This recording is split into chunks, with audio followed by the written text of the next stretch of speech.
The degree to which sacred cultural traditions can endure throughout time is a theme explored in most of the short stories in Units 1, 2, and 3. Preserving the traditions of one's ancestors is depicted as a vitally important activity in all of the works. The earlier authors depict American Indian and Western traditions as irreconcilably opposed forces, which constantly threaten one another's existence. Meanwhile, the later authors promote the idea that the true worth of such ancient traditions lies in the principles upon which they were founded. Therefore, retaining the old ways in spite of the unending progression of time is always possible. In Unit 1, Allen, Blazer, Bonin, and Brandt illustrate what can ensue when modern and ancient traditions intersect. Western society's encroachment on American Indian customs is a disruptive presence in Allen, Bonin, and Brandt's narratives. Meanwhile, Blazer's short story focuses on the recursivity of traditions in modern life in general. Despite this difference, each author emphasizes that the traditions inherited, adopted, or otherwise acquired are strong formative agents in the lives of individuals, meaning it is each individual's responsibility to preserve the cultural beliefs passed down to them. The ordinary turned supernatural encounter between the men and women in Paula Gunn Allen's Deer Woman acts as a metaphor for the dichotomy between ancient traditions and modern customs. In the beginning, the men are engaged in a typical 20th century activity until strangers ask them if they are going to the stomp dance, to which they admit, truth to tell, they hadn't known there was a stomp dance that night in the area. This exchange communicates the absence of Jackie and Ray's active connection with the rituals of the past and their American Indian heritage.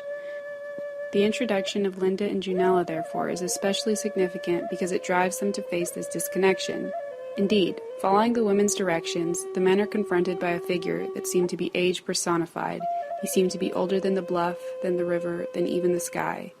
In this way, the men literally go from inhabiting the modern world where ancient traditions are relegated to an afterthought, to a space where the mythology of their culture is fully alive. A key implication of Allen's short story, then, is that the old and the new exist simultaneously, yet also separately, and although the old ways may be hidden, they nonetheless continue to be present in the lives of the new generations. Kimberly Blazer likewise juxtaposes men and women throughout her short story. However, the differences between the two groups does not serve the same function as in Allen's narrative. Instead, Blazer conveys the importance of preserving past traditions through the narrator's enthusiastic recipience of his elders' stories in Like Some Old Story. Indeed, the narrator recognizes the power of both telling and listening to the recollections of one's family members, for he sees that memories have the power to animate speakers with new life.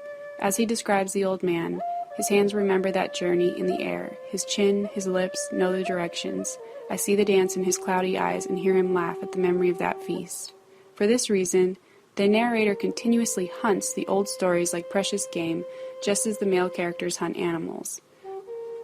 Although perhaps more covertly than other authors in Unit 1, Blazer expresses the idea that tradition plays an extremely powerful role in the development of the new generations if they are given the opportunity to participate. Meanwhile, in Zit Khalassa's The Soft-Hearted Sioux, the protagonist must directly face a conflict between his native Sioux belief system and the Christian traditions imposed on him. As opposed to the men in Allen's short story, Bonin's main character is thrust into Western customs and rituals against his will. The resulting struggle between indigenous traditions and the colonizing traditions is similar, however. He, too, finds the customs of old and new seem like irreconcilably opposed entities.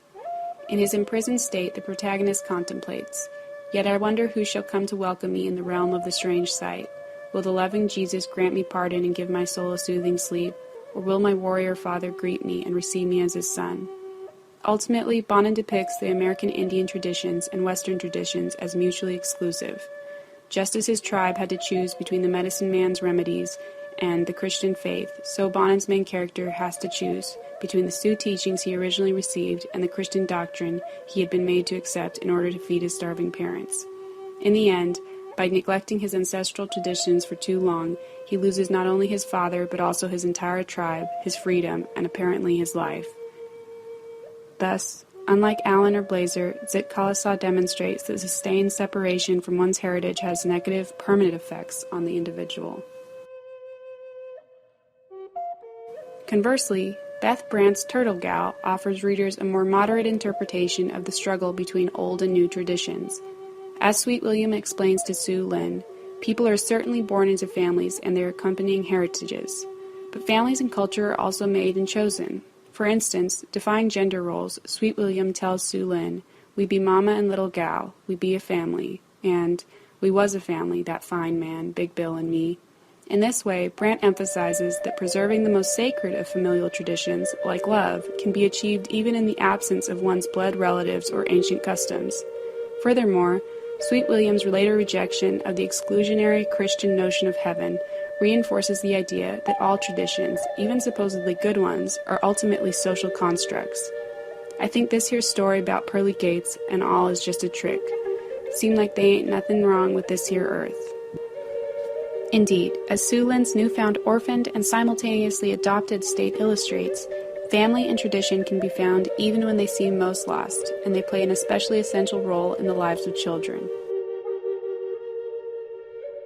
In Unit 2, Harjo, Hogan, Johnson, and Mankiller offer differing perspectives on the control of inherited traditions in the lives of individuals. Ultimately, Hogan, Johnson, and Mankiller depict the retention or abandonment of tradition as a choice. Harjo, conversely, illustrates the apparent inevitability of continuing the traditions of the past. As in Unit 1, however, all of the authors illustrate the transformative, although not always positively transformative, power of tradition on the individual, who will ultimately be responsible for either positively perpetuating their cultural belief system or allowing it to be forgotten. Enjoy Harjo's short story, The Reckoning. The longevity of tradition is dramatized at the personal level. Despite actively trying to avoid the lifestyle modeled by her own alcoholic father, the female narrator nevertheless finds herself reliving her childhood past in her adult life. As she describes Larry, her alcoholic partner, "He felt familiar at the level of blood cells and bones, though I didn't know him." Here, as opposed to the short stories featured in Unit 1, Harjo conveys the idea that the traditions of one's family, even the dysfunctional ones, are often imprinted on individual family members, so much so, in fact, that the past inevitably repeats itself regardless of the descendants' intentions. For this reason, the story's conclusion features the protagonist's father's spirit finally receding, but only once the narrator is destined to be linked with Larry forever due to the conception of their child. Seeing visions of her father and unborn baby, the narrator sees, "Behind her, my father was waving goodbye. The weave pulled tighter and tighter, it opened, and then he was gone." In this way, Harjo depicts life as a tapestry, where the weave is a continuous intermingling of past, present, and even future all at once. She demonstrates, therefore, in this story, that traditions of the past are inextricably woven into the fabric of the present. Likewise, in Aunt Moon's Young Man by Landa Hogan, Hogan examines the simultaneous mutability and durability of traditions. Similar to Harjo and Brandt's short stories, Hogan illustrates that society assigns great importance to family traditions. For instance, this is evinced by Mrs. Tubby's opinion of Aunt Moon. "It showed up in the way Bess walked," she said, that the woman was coming to a no-good end just like the rest of her family had done. As a symbol for all the conventionally socialized women in the town, Mrs. Tubby perpetuates the existing social traditions of the town by ostracizing anyone who deviates from the established norms. Indeed, the reason why the young female protagonist is so drawn to Aunt Moon at all is because she defies the town's restrictive standards for good Indian women.